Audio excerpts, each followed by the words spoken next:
자, 2022년 증시 전망 오늘은 그 네 번째 순서로 목요일 순서로 메타버스 시대에 어떻게 우리가 대비해야 할 것인가에 대해서 이야기를 나눠보기 위해서 특별한 분을 오늘 모셨습니다. 자, 소프트웨어 정책연구소의 이승환 지능데이터 연구팀장과 함께 이야기를 나눠보겠습니다. 팀장님 안녕하세요. 네, 안녕하세요. 네, 반갑습니다. 예, 예.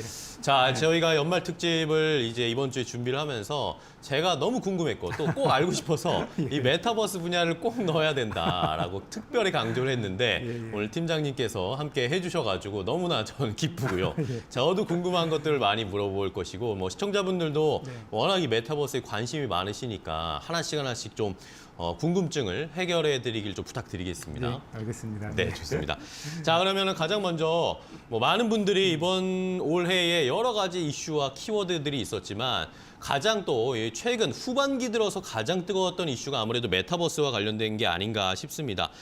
상장 기업들 중에도 주식시장에서도 뭐 이런 기업들이 우리도 메타버스에 뛰어들겠다 이러면 뭐 주가가 막 하늘 높은 줄 모르고 뛰어 올랐고 이런 양상들이 계속 이어지고 있는데 자, 이렇게 메타버스가 주목받는 이유, 진짜로 실제로 앞으로 메타버스가 시대가 구현이 될 것인지 전반적으로 어떻게 보고 계세요?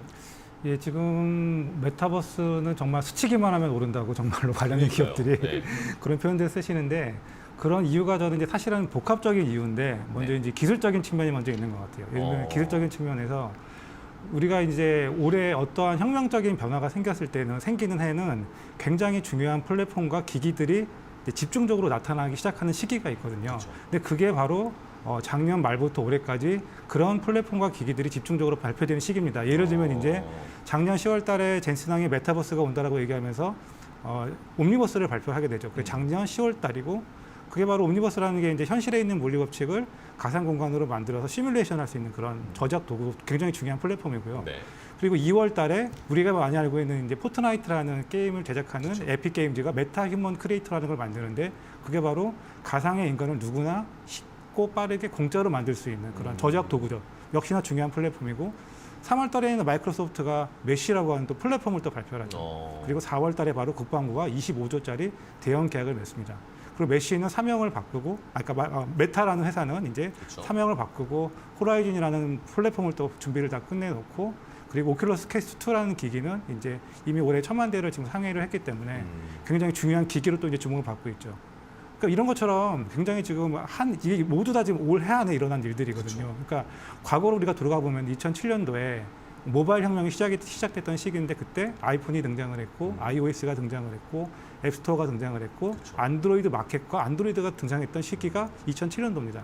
그런데 혁명적인 변화가 있을 때는 이러한 전조들이 있는데 이러한 기술적인 측면에서 보면은 중요한 플랫폼과 기기들이 등장을 했다. 그리고 사람들이 거기에 관심을 갖고 시작했다. 기술적인 측면에서는 그렇고요. 네. 두 번째로는 이제 경제적인 측면에서는 이 메타버스가 정말 돈이 되는가라는 이제 궁금증을 가지는데 그쵸. 실제로 로블록스나 아니면 제페토라는 곳에서 크리에이터 경제가 가동된다라는 걸 확인을 눈으로 했습니다. 그러니까 로블록스 안에서는 지금 이미 130만 명이라는 사람이 흔히 말하는 그 현금을 지금 뭐 돈을 벌고 있고 300명 이상의 지금 1억 이상을 벌고 있죠. 그리고 제페토에서도 지금 유명한 분들이 막 생기지 않습니까? 렌즈라는 분들 월 1,500만 원씩 막 벌고 자기가 그 안에서 회사를 또 차리죠. 매니지먼트 오라고 하는 회사도 차리고. 그러니까 그 안에서 저게 경제가 가동하는구나. 그런 이제 뭔가 이제 일반 사람들이 느끼기에 돈을 벌 수 있다라는 그런 공간이 됐고 네. 플레이 투 원 게임들 그리고 이제 또 특히나 경제적인 측면에서는 상장을 또 했잖아요. 로블록스가 상장을 하고 네. 이러한 측면들이 이제 굉장히 주목을 또 받게 된 이유가 있습니다. 경제적인 측면에서는 그렇고 네. 세 번째는 이제 환경적인 측면인데요. 코로나19가 여전히 지속이 되면서 가상 공간의 중요성이 가상 공간이 너무나 중요해졌고 이 안에서 경제 활동도 할 수 있어? 돈도 벌 수 있어? 이런 인식들이 생기니까 더더욱이 참여의 유인이 높아졌기 때문에 기술적인 측면 그리고 이제 경제적인 측면 어떤 환경적인 측면이 총체적으로 지금 융합이 되면서 메타버스가 이렇게 좀 뜨겁게 관심을 받고 있는 것 같습니다. 네, 좋습니다.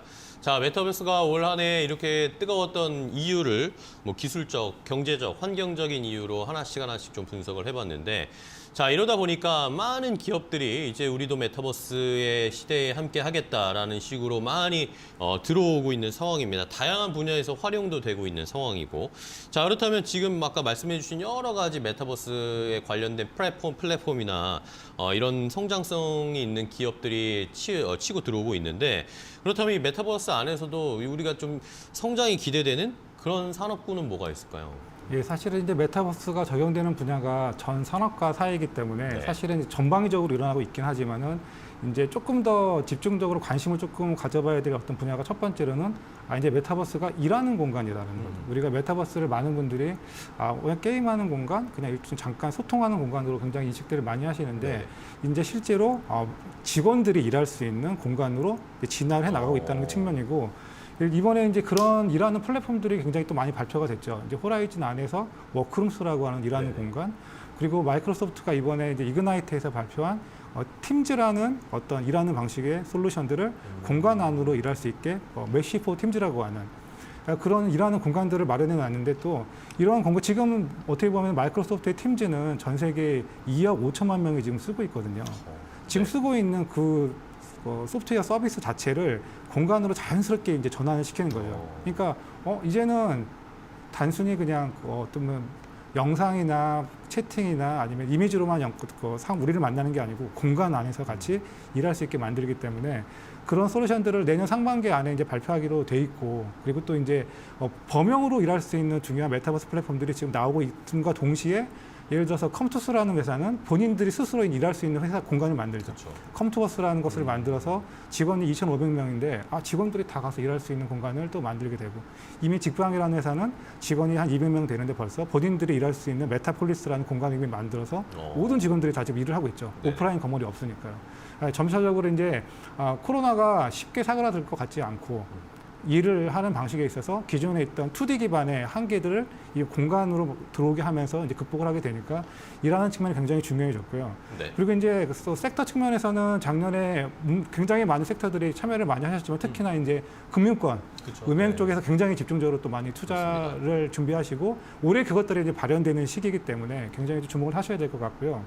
그리고 이제 B2C적인 측면에서는 우리가 이 메타버스라는 공간 안에서 돈을 벌 수 있는 방법이 굉장히 다양해진다는 측면을 또 중요히 좀 봐야 됩니다. 예를 들면은 우리는 제페토라는 곳 안에서 돈을 벌 수 있는 게 지금은 그냥 디지털 아이템을 만드는 거라고 하나를 생각하시는 게 일단은 대부분인데 이제 그 안에서 라이브 방송을 할 수 있거든요, 아바타가. 그렇죠. 네. 그러면은 라이브 방송을 통해서 후원을 받을 수도 있고 입장료를 받을 수도 있고 그리고 이번에 이제 그러니까 제페토 안에 이제 로블록스처럼 게임 스튜디오가 또 들어오게 되면은 게임을 만들어서 또 돈을 벌 수 있는 방식들. 그러니까 이 메타버스 안에서 돈을 벌 수 있는 방식들이 굉장히 모듈화가 돼가면서 다양해지고 있고 또 이러한 메타버스 플랫폼이 한두 개가 아니고 엄청나게 많아진다는 거거든요. 예, 그런 측면에서 지금 개인들이 지금 내가 돈을 벌 수 있는 방식들이 다양해지고 있기 때문에 그런 측면은 정말로 이제 관심을 가지고 많이 좀 보셨으면 합니다. 또 이 밖에도 이제 뭐 앞으로 대기하고 있는 메타버스 플랫폼들이 엄청나게 많죠. 특히나 게임이나 엔터 분야에서는 이미 다 이제 준비를 또 하고 계시고 또 특히나 뭐 넥슨 같은 회사 같은 경우에는 프로젝트 MOD 프로젝트를 통해서 많은 사람들이 컨텐츠를 만들어서 돈을 벌 수 있게 만들겠다라고 발표를 했기 때문에 새롭게 등장하는 메타버스 플랫폼도 이제 대기하고 있기 때문에 이런 많은 부분들을 조금 관심 있게 보셨으면 좋겠습니다. 네.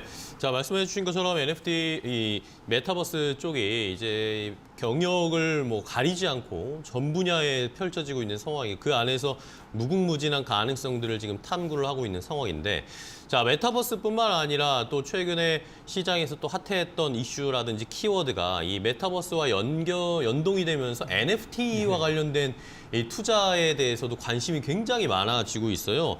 이 NFT도 이런저런 기업들이 전부 다 뛰어들고 있는 상황인데 이러면서 가격도 많이 올라가고 있는 상황이고 이러면서 NFT 쪽에서도 주목해 볼 만한 행보가 좀 있을 것 같습니다. 예, 그 NFT는 이제 굉장히 정말로 뜨겁게 관심을 받고 있는 분야이기도 하면서 동시에 일반 대중들에게는 상당히 어려운 부분들이 있습니다. 복잡해요. 예, 네. 그러니까 굉장히 복잡하고 저 비싼 굉장히 비싼 것들이 많이 거래가 되잖아요. 네. 내가 저걸 반드시 사야만 될까? 똑같은 걸 인터넷에서 볼 수 있는데 사실 그냥 픽셀인데. 예, 그거를 내가 왜 사야 되지라는 그런 동시에 그런 것들이 이제 공존하고 있거든요. 네. 가능성이 있어 보이는데 이제 뭔가 조금 아닌 거, 확신이 확신이 없고. 하지만 이번에 이제 굉장히 제가 이제 주목할 만한 프로젝트가 어떤 게 있냐면은 우리가 이 NFT가 당연히 이제 가상에 있는 자산을 이것이 내 것이고 그리고 원본이고 이것들을 증명해주는 일종의 장치이기도 하지만 현실과의 접점도 가질 수 있다는 것들을 보여주는 프로젝트들이 등장을 하기 시작합니다. 예를 들면 이제 이번에 아디다스하고 BAYC하고 같이 했던 인투 더 메타버스라고 하는 프로젝트가 뭐냐면은 메타버스라고 하는 디지털 어떤 이제 자산과 함께 실물 자산도 같이 가질 수 있는 권리거든요. 그러면 이제 일반 사람들에게는 그것들은 친숙하죠. 그렇죠, 그렇죠. 예, 내가 디지털 자산도 가지면서 실물 자산도 가질 수 있구나. 그렇게 되면은 내가 여기서 뭔가 부가가치가 있다라고 생각이 들고 이게 희소성이 있다면 참여할 수 있는 유인들이 생기는데 그런 접점들을 만들어줬다라고 하는 프로젝트인 면에서는 굉장히 이제 의미가 있다는 생각이 들고 이런 프로젝트들이 앞으로 굉장히 많아질 거라고 생각이 들어요. 그리고 이런 프로젝트들이 많아질수록 이제 가상에 대한 인식이 증가하고 가상 자산을 만들고 판매하고 거래하는 일련의 행동들이 이제 많아지기 때문에 자연스럽게 이제 그 가상 자산으로만 만들어진 이 프로젝트들도 거래가 많이 될 수 있는 유인들이 많이 생기기 때문에 이런 면에서는 굉장히 이제 좀 의미가 있다라고 판단을 하고 있습니다. 네. 자, 말씀해주신 것처럼 NFT도 점점 이제 많은 분들이 접근을 하려고 하고 있고, 실제로 말씀해주신 아디다스와의 협업, 나이키도 네, 최근에 맞습니다. 보면 예. 또 NFT 관련 기업을 아예 인수해버리는 메타버스 쪽으로 완전 집중해버리겠다는 그런 취지를 좀 보여준 것 같습니다. 자, 그런데 이렇게 메타버스든 NFT든 어쨌든 우리가 이제 현실 생활이 아니라 가상의 공간에서 그런 것들을 구현해내는 건데 앞으로 그렇게 될 거라는 추세는 알겠습니다. 그런데 사실 지금은 또 이 코로나라는 특수한 환경적인 요인이 있는 것이고 만약에 코로나가 좀 종식이 되어서 우리가 또 밖으로 많이 더 돌아다니게 되면 이게 또 메타버스 같은 게 한때의 유행처럼 약간 좀 식는 건 아닌가, 관심이 식는 건 아닌가 그런 의심들도 좀 있습니다. 예, 맞습니다. 당연히 이제 그런 생각들을 너무 어떻게 보면 상식적인 생각이라고 생각이 들고요. 코로나가 끝나서 일반적으로 활동하게 되면 이제 네. 굳이 메타버스가 필요가 있을까라고 생각하실 수가 있는데 저는 이제 이런 변화가 약간 비가역적인 부분이 있다라고 생각이 들어요. 그러니까 이미 굉장히 많은 부분들에서 예를 들면 이제 이런 질문을 제가 많이 받습니다. 지금 공연을 오프라인 공연을 실물과 몰입감 있게 현장에서 보는 그쵸. 공연을 못 하고 있을 뿐이지 그걸 할 수 있으면 메타버스 공연을 왜 하겠냐라는 이제 질문을 많이 받는데 저는 생각이 조금 다르거든요. 예를 들면은 이제 메타버스 공연은 그걸 관람하신 분들은 이게 완전히 독립적이고 새로운 장르라는 걸 알고 계세요. 이제 현실 공연과는 완전히 다른 일종의 느낌의. 카테고리가 생긴 거죠. 예. 그러면 저는 현실에서 이것도 볼 수 있고 이것도 볼 수 있는 대안이 생긴 거지 이것만을 본다라고 하는 게 아닌 거죠. 대안이 생긴 거죠. 그리고 이 공연을 만드는 사람의 입장에서는 전 세계 투어를 하면서 엄청나게 많은 비용을 들여서 수익을 이제 만들고 계시는데 그러한 방식으로도 수익을 만들 수 있지만 이미 메타버스에서 굉장히 짧은 훨씬 더 저렴한 비용으로 엄청나게 많은 사람들이 모여서 단기간에 수익을 만들 수 있는 방법을 알아냈거든요. 그러면은 이건 독립적인 장르가 됐다라는 거죠. 그래서 이렇게 이분법적으로 이거니까 이거 아니다라는 생각보다도 두 개가 굉장히 공존할 수 있다. 다른 가치를 준다라는 거에 좀 생각을 하셨으면 좋겠고 또 다른 게 하나가 뭐냐면은 네.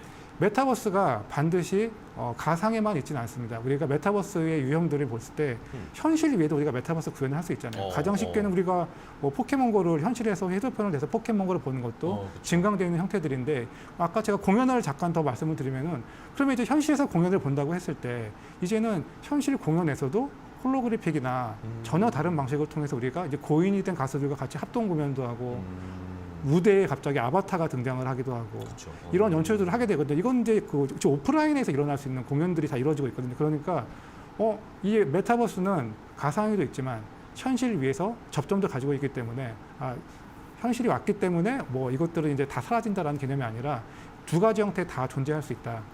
라고 이제 설명을 좀 드리고 싶습니다. 네, 알겠습니다. 말씀해 주신 것처럼 이게 오프라인과 온라인의 이 가상현실과 실제 현실 세계를 이분법적으로 나눠지는 게 아니라 이게 점점 이제는 융합되고 믹스되어지는 상황이기 때문에 우리가 간단하게 생각해봐도 이 오프라인에서 느낄 수 있는 이 감동이나 감정과 또 다른 느낌의 이런 감정이나 감성들을 이 온라인에서 메타버스 쪽에서 느낄 수 있는 또 새로운 영역이 탄생한 것이다. 이렇게 좀 해석을 해주고 계시네요.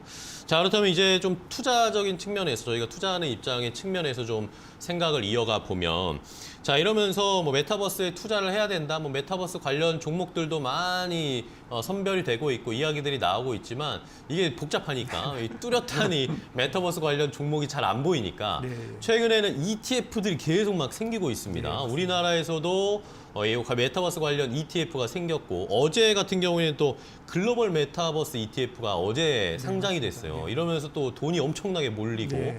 어쨌든 메타버스에 투자해야겠다라는 이런 자금이나 심리가 많이 쏠리고 있습니다. 요 메타버스 ETF 투자는 어떻게 보세요? 그러니까 투자의 관점에서 메타버스를 하려고 이제 마음을 먹었는데 이 메타버스의 범위가 굉장히 넓고 포괄적이니까 그러니까 들리는 기업들이 있는데 본인의 입장에서는 판단하기가 굉장히 어렵죠. 그쵸. 이게 그러니까 그런 기업도 있고 그러니까 판단하기 이제 이거 무늬만 메타버스 기업 아니야? 뭐 이런 이제 한다고는 하는데 예전에도 이 기업은 예전에 똑같이 있었는데 갑자기 이전에 메타버스 기업이 아니었는데 갑자기 메타버스 기업이라는 이름을 이제 네. 달고 나오게 되니까 혼란스러우시잖아요, 굉장히. 네. 그렇기 때문에 이제 어떻게 보면은 내가 정말 이제 잘 모르겠다. 너무 영역이 넓고 판단하기 어렵다.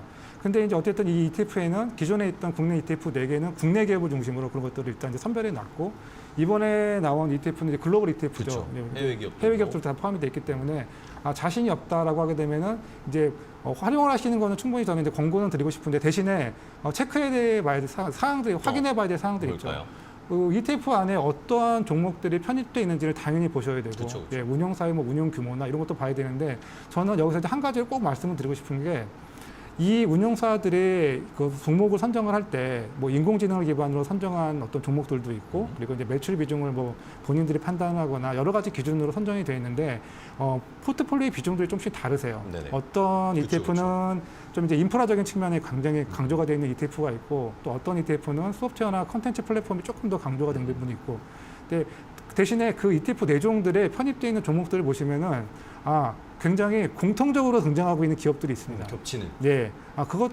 그런 기업들은 공통적으로 지금 뭔가 다 똑같이 중요하게 여기고 있다는 특징이잖아요. 그렇겠네요. 그런 기업들은 별도로 한번 체크를 해서 꼭 보셨으면 좋겠고요. 두 번째는 이제 전혀 들어보지 못한 기업들도 있을 수가 있는데 그런 기업들에서 굉장히 중요한 가치가 또 발견이 될 수가 있습니다. 우리가 이제 글로벌 기업들이 너무나 많은데 여태까지는 아무 정보도 없는 상태에서 기업들을 보려면 정말 맨 땅에서 찾는 거랑 똑같은데 네. 여기서는 1차적으로 그런 기업들을 다 이제 필터링을 해줬기 때문에 한 번 더 보시게 되면은 그걸 오히려 보시면은 내가 ETF에 대한 판단도 할 수 있을 뿐더러 여기서 또 다시 개별 종목에 대한 인사이트를 힌트를. 또 얻을 수가 있기 때문에 꼭 그런 측면을 같이 고려를 하셨으면 좋겠다는 생각이 듭니다. 네, 좋습니다. 자, 좋은 포인트를 짚어주셨는데 그 ETF에 포함되어 있는 기업들의 구성 면모를 한번 잘 보면서 우리가 유추를 좀 힌트를 얻어보자라는 의견을 주셨습니다. 자, 그렇다면은 자 이제 뭐 ETF 메타버스 관련된 종목들이 뭐 사실 지난달까지 정도만 이번 달 초까지만 해도 굉장히 불붙듯이 많이 올라갔었는데 뭐 시장이 뭐 전체적인 분위기도 약간 다운되긴 했지만 한번 조금 주춤하고 있는 양상입니다. 어쨌든 급등했다가 또 반락이 나올 수도 있는 것이기 때문에 변동성이 좀 심한데 자, 향후 이제 내년 2022년에 어쨌든 메타버스가 또 더 주목을 받을 수밖에 없을 것 같습니다. 그렇다면 메타버스에 투자하고 싶으신 투자자분들에게 어떤 조언을 좀 주실 수 있을까요? 이게 지금 메타버스가 거의 인터넷, 그러니까 우리가 유선 인터넷에서 모바일 혁명이 나왔을 때 그 다음에 어떻게 커다란 혁명적인 변화거든요. 네. 그럼 우리가 잠깐 예를 들어서 우리가 카카오톡이라는 회사가 있잖아요. 카카오라는 회사가 있는데 2010년도에 우리가 카카오톡을 다운로드 받았습니다. 지금 10년이 딱 지났고 우리가 10년 동안의 투자를 만약에 했다라고 한번 가정을 해보면은 2006년도에 카카오뱅크가 이제 생기기 시작하죠. 2016년도에. 그러니까 일련의 흐름들을 우리가 굉장히 짧게 볼 것인가 아니면 중장기적으로 볼 것인가에 따라서 굉장히 좀 달라질 수 있다고 생각이 드는데 이런 기준에서 봤을 때 변동성은 사실 불가피하거든요. 그쵸. 그래서 오히려 긴 안목에서 만약에 지금의 어떤 조정이 왔거나 하락의 구간이 왔을 때는 이런 구간들마다 오히려 그냥 조금씩 계속해서 담아가는 그리고 이제 이런 회사들이 중요한 것들은 뭐냐면은 장기적으로 수익을 유지할 수 있는가 수익 기반이 탄탄한 것들이 굉장히 더 중요하잖아요. 그런 면에서 보면 이제 굉장히 구독자 기반의 어떤 수익 모델들을 가지고 있는 메타버스 그 기업들이 굉장히 좀 또 중요하다고 생각이 들고 그리고 꾸준히 인프라를 지속적으로 제공할 수 있는 기업. 예를 들면 이제 엔비디아는 인프라도 있지만 이번에 이제 엔비디아라고 옴니버스라고 하는 플랫폼을 구독자 기반으로 연간으로 이제 한 1,000만 원 정도를 내야 되거든요. 쓰려면 내야 되거든요. 굉장히 탄탄한 구독 모델을 또 만든 거죠. 그렇네요. 그리고 마이크로소프트 팀즈 같은 경우에도 구독자 기반으로 계속해서 그걸 써야 되는 거죠. 이번에 메시포 팀즈도 그렇고 어도비 같은 경우에도 구독자 기반으로 쓰고 있지만 이번에 또 발표를 한 게 뭐냐면은 거기서 바로 NFT를 만들 수 있게. 그러면은 사람들이 이미 많이 쓰고 있는데 여기서 크리에이터 경제를 만들기 위해서는 더 많은 유인들이 생기는 거거든요. 근데 이것들이 다 구독자 기반이니까 수익 모델이 탄탄하고 더 앞으로 갈 수 있는 성장 기반들이 마련되어 있는 어떤 그런 기업들이 오히려 더 투자할 때는 장기적인 안목에서 봤을 때 조금 더 좀 유리할 수 있지 않을까라는 그런 생각도 해봅니다. 예. 네, 알겠습니다. 자, 오늘 뭐 이승환 팀장과 함께 이 메타버스 또 NFT와 관련해서 좀 어려워하시는 분들이 계실 것 같아서 올 한 해에 관련된 이슈를 한번 정리를 해봤고 내년에 어떻게 투자를 해야 할지까지 이 메타버스 투자에 대한 밑그림을 잘 그려주셨습니다. 시청자 여러분들 한번 잘 참고를 해주시고 좋은 이런 메타버스 관련 기업들을 한번 발굴해 보시는 게 지금 연말까지 한번 중요한 순간이 아닐까, 그런 선택이 아닐까 싶습니다. 자, 오늘 소프트웨어 정책연구소의 이승환 지능데이터 연구팀장과 함께 이야기를 나눠봤습니다. 오늘 연말 특집으로 메타버스 시대를 어떻게 대비해야 할지 좋은 인사이트 주셔서 너무나 감사하고요. 네. 감사합니다. 다음 시간에, 다음에 또 저희 기회가 되면 한 번 더 모셔가지고 좋은 말씀 좀 부탁을 드릴게요. 예, 감사합니다. 네, 감사합니다. 오늘 예. 말씀 고맙습니다. 네.